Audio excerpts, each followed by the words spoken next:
Good morning mga kamaster. Dito tayo ngayon sa ating kaibigan si Gerald sa kanyang backyard. Nakita natin napakagandang kanawain niya mga kamaster.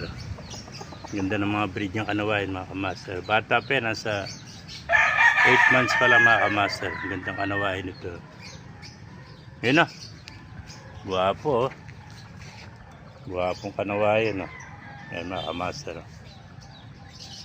Napakagandang kanawayan no? Yan yung mga bago niyang breed na mga manok. Yan, kanawayan. Diba mga kamaster, may nakita pa tayo magandang talisay oh. Yan, magandang talisay oh. Yan na, bultong bulto katawan, kak nito mga kamaster, talisay niya. May nakita pa tayo napakagandang heni oh. Yan. So magulong na ito. Kak na rin ito mga kamaster. Gandang heni oh. Gilmore na heni mga kamaster. Pero dinawang paa niya. Yan. Ang breed kasi ito sweater tsaka Gilmore. Kaya heni lumabas yan. Ang bloodline niya heni ang ina.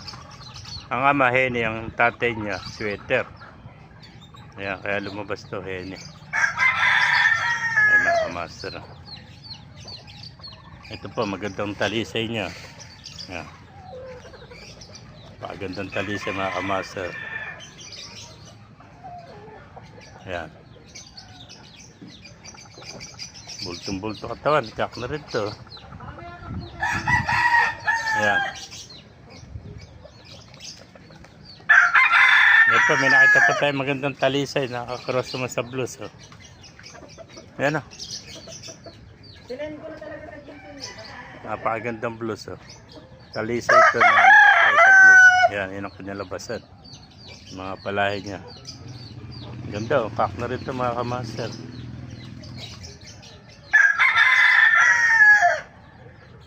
Ayan. Ganda ng mga palahi niya mga kamaster. Meron po tayo nakita rito. Ganda ng sweater.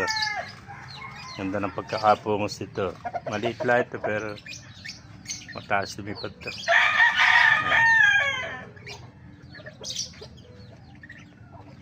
Ayan, puntahan pa natin pa rito.